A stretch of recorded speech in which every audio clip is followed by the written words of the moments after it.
इस खबर के सामने आने के बाद जोधपुर की बड़ी बड़ी कंपनियों में हलचल मच गई है। सभी कंपनियों के मालिक गायत्री देवी के ऊपर सवाल खड़े कर रहे हैं। मैरियट के चेयरमैन से बातचीत के दौरान चेयरमैन ने यह चिंता जाहिर की कि अग्रवाल ग्रुप शायद पहले से सारे फ्रॉड करता रहा है, लेकिन इस बार उन्हें रंगे हाथों पकड़ लिया गया है। अब आगे क्या एक्शन होगा मिस्टर अभिनव का जानने के लिए बने रहिए हमारे साथ। ये न्यूज सुनते ही गायत्री देवी के पैरों तले जमीन खिसक गई। वो अभी तक अपनी आंखों पर यकीन नहीं कर पा रही थी। उनका पूरा शरीर कांपने लगा। बरसों से बनाई हुई इज्जत की 1 मिनट में धज्जियां उड़ चुकी थी। देखते ही देखते गायत्री देवी के हाथ से मोबाइल छूट गया और वो खामोश होकर सोफे पर बैठ गई। नहीं, ये नहीं हो सकता, नहीं।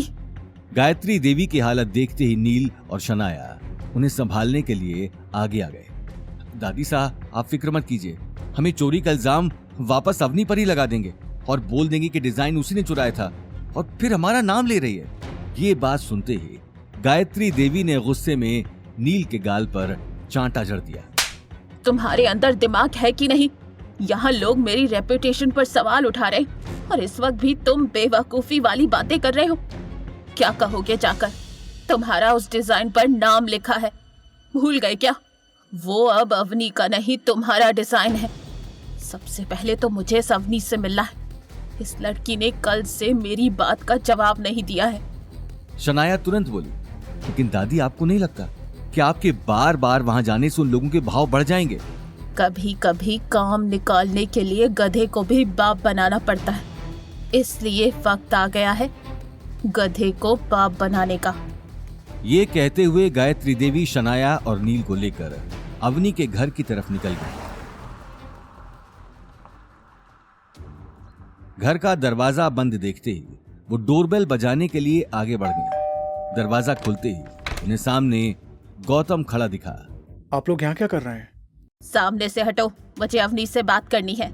अवनी इस वक्त किसी से मिलना नहीं चाहती है, बाद में आना।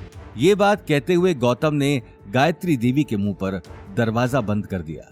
दरवाजा बंद होते ही गायत्री देवी गुस्से में अपने आसपास देखने लगी। शनाया गुस्से में बोली, दादी साहब, मैंने कहा था इस आदमी के बहुत पर निकल आए हैं। गायत्री देवी ने बिना कोई जवाब दिए जोर जोर से दरवाजा पीटना शुरू कर दिया। दरवाजे की जोरों की आवाज सुनते ही गीता दौड़ते हुए दरवाजा खोलने चली आई। गायत्री देवी को सामने देखते ही उसने तुरंत झूठी खातिरदारी शुरू कर दी। अरे मासा, आइए आइए।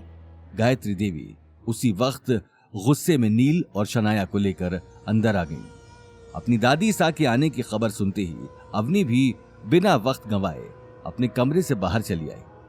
अवनी के आते ही गायत्री देवी उसे ऊपर से नीचे तक देखने लगी। अवनी बेटा, मुझे माफ कर दो।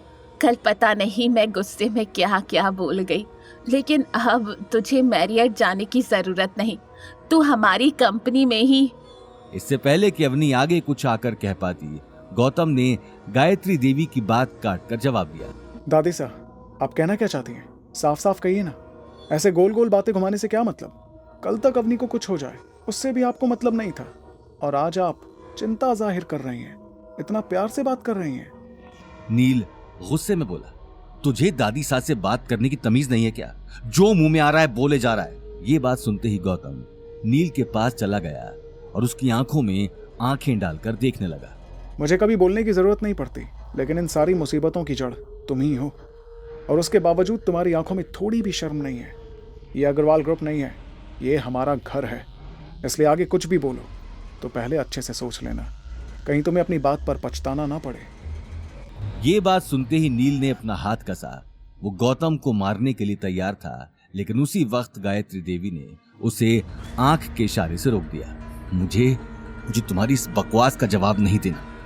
नील अगले ही पल हॉल के कोने में जाकर खड़ा हो गया। उसी वक्त गायत्री देवी ने आगे आकर अवनी से कहा, अवनी, अब तुम ही मुझे बताओ, तुम इस मुसीबत की घड़ी में अपने परिवार की मदद करना चाहती हो या फिर इसी तरह अपनी जिद पर बने रहना है?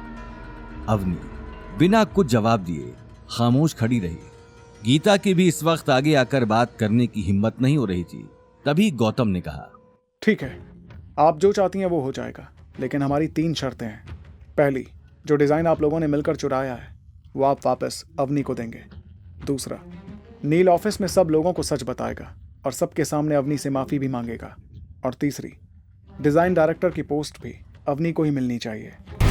आगे की कहानी जानने के लिए देखिए अगला एपिसोड सिर्फ पॉकेट एफएम के यूट्यूब चैनल पर और रॉयल वारिस के सारे एपिसोड्स को सुनने के लिए डिस्क्रिप्शन में दी लिंक से डाउनलोड करें पॉकेट एफएम ऐप।